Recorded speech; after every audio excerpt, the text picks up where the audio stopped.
Welcome everyone. Mastery of the team leader. This is what we will be talking in this particular presentation. As a team leader, what are the essential attributes that comes around it? What are the best effective, let's say, leadership style that has been prevalent? And this is purely my opinion that I'll give it to you.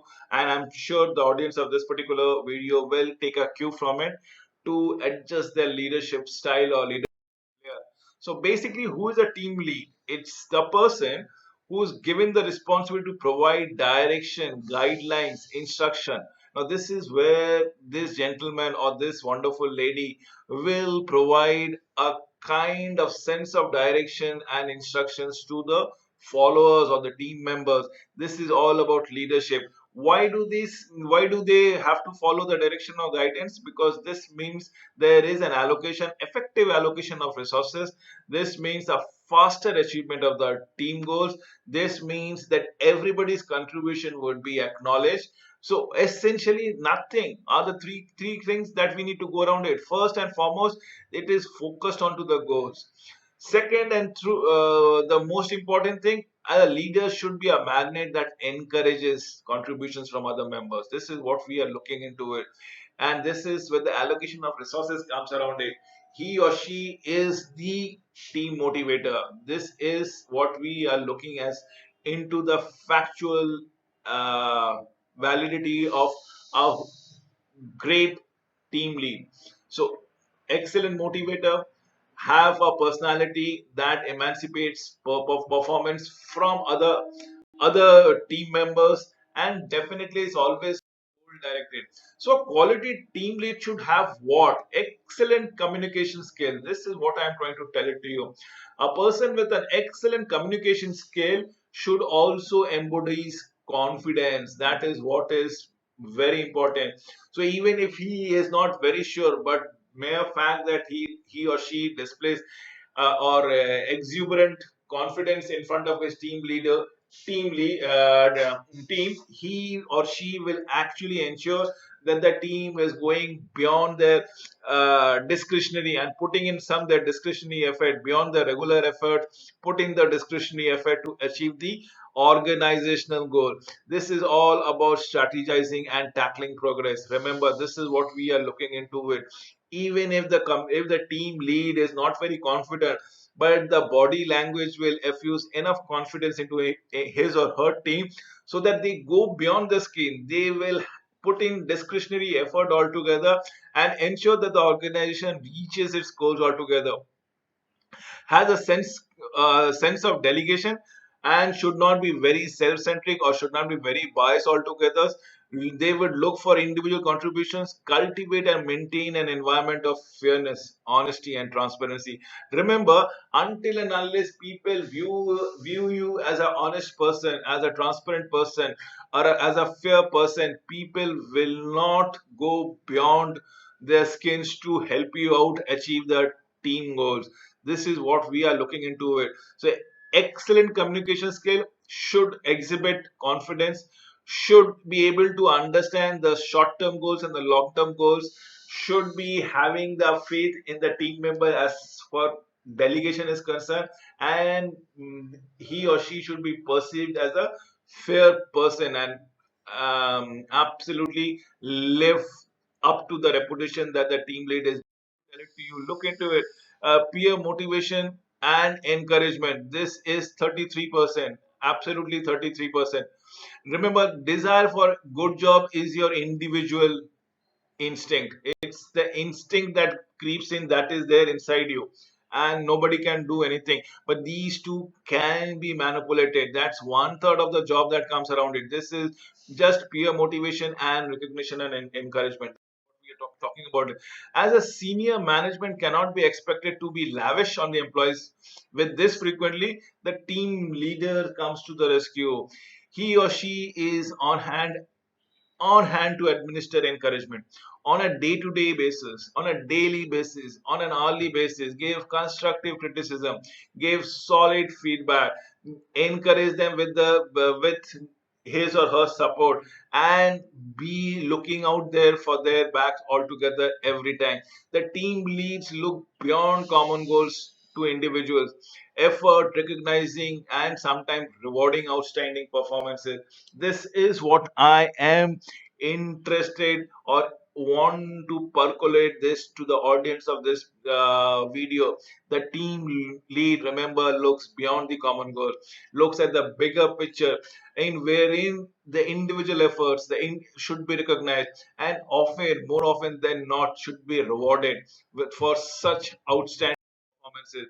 Remember, having a continuity is the key for the team lead. Maintaining a continuity in the transparency, in the fairness, in the communication, in the confidence.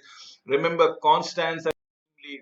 People management, communication is the driving force in any relationship, be it working or otherwise. I strongly believe if you have a wonderful communication skills, you are going to go miles. I understand that people are different. They need to be connected on different levels.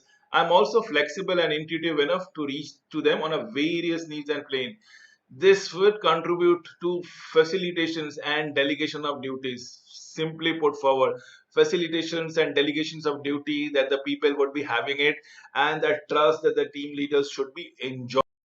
So, being a team player, through though human dynamism must be considered, this is what I keep on saying around it. Being a team player, what should be the criteria? It should be all about being objective, being fair, able to optimize the resources. Thereby is what is the team lead should be always focused on. The team should benefit at the end of the day. I absolutely recognize the benefits of situational leadership. This is what we are looking into it, and would engage the team lead. No, for no one is master of every knowledge is. So that is what is very pertinent. Remember, the team should be the focal point of attention.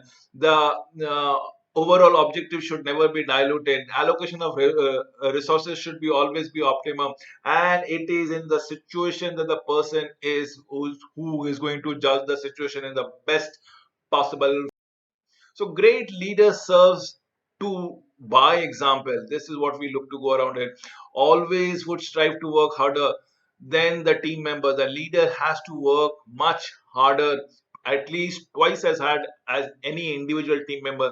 Only then he or she will have that enough lead among them as to why he or she should be respected. This infallible principle, as the people are motivated more and more by action and less by words.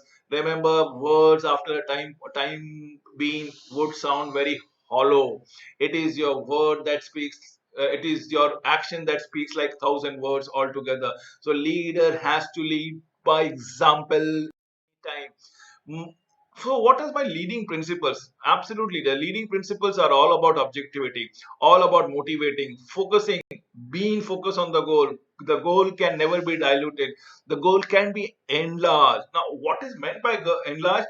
You will have some, let's say, some dollars of sale that is required. You remain that some dollars of sale can always be enhanced to multiplied by 12 to 2 times, right, or 3 times. But that is another foregone era. Can we achieve that same dollar of sale in lesser duration of time? So what I'm trying to do is focusing on the goal, not diluting the goal, but enhancing it in either way.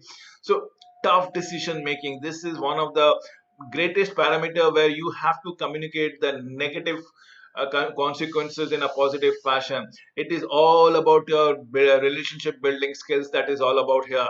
It is how you engage your team members. That is the leading principle. Being objectivity, have maintaining a motivation level, focusing on the goals, decisions making as such, and engagement. So team leader must be and must do. One of the major thing is feedback and resolve conflict. As on when on, and you should always try to resolve conflict right at the bud. It should not be given allowed time to grow big and go beyond control altogether. Help team focused on the mission despite personality conflict, work style differences, blockage by interpersonal conflict.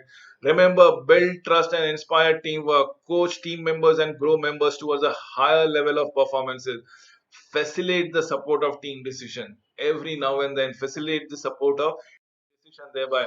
So what does the team leader must be? So should be having to expand the capabilities of team. Now this is all about delegation, right? This is all about upgradation, right? This is all about having trust within the team member, and that is what you are expanding the capabilities of the team member, creating an identity, a team identity, a sense of belongingness, a sense of loyalty, a sense of camaraderie among the team member, anticipating and influencing the change, inspiring the team towards a higher level of performances, higher echelon of performances, enabling and empowering group members to accomplish this work time and again. And probably what you need to eliminate the low value work, eliminate the demotivated employee, try to make them align and encourage team members to be a participative approach in any of the endeavors of the team. So this is what we are going to go about it as what the team leader must be and should do. So let us understand team learning. Team learning is a precursor to adaptation. This is what I've been saying around it. We all try to adapt to a situation.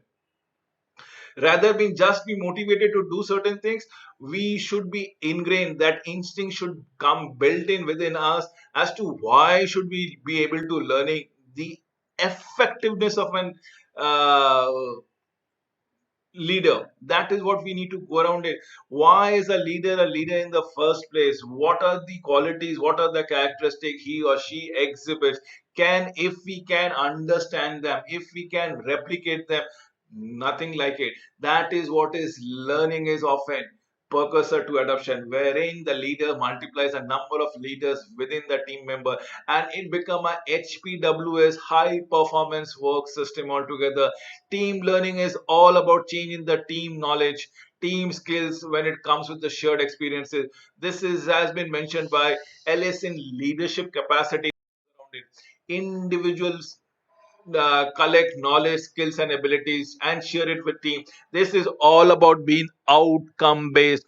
Team learning is both a process and an outcome. Though learning, processing, and reflecting the errors, feedback of the team learns, it grows, it develops over a time. We come to the fact end of this presentation. It is all about distributive leadership, which I essentially believe in, and that's the reason why distributed leadership is probably the best way to conceive the group quality. This is what we go around it, but there's a lot of delegation comes around it. It's a set of function must be carried out by the group. This concept of distributed leadership is a very important one. If the leadership function which must be performed in any group, be it focused, be it functions, be it distributed, these leadership will identify both in terms of frequencies, in terms of multiplicity of the patterns of functions performed. This is what distributive leadership is all about it. Again, I am quoting from Gibb, from leadership capacity in teams thereby. So with this, I come to an end of this presentation. Thank you for watching this video.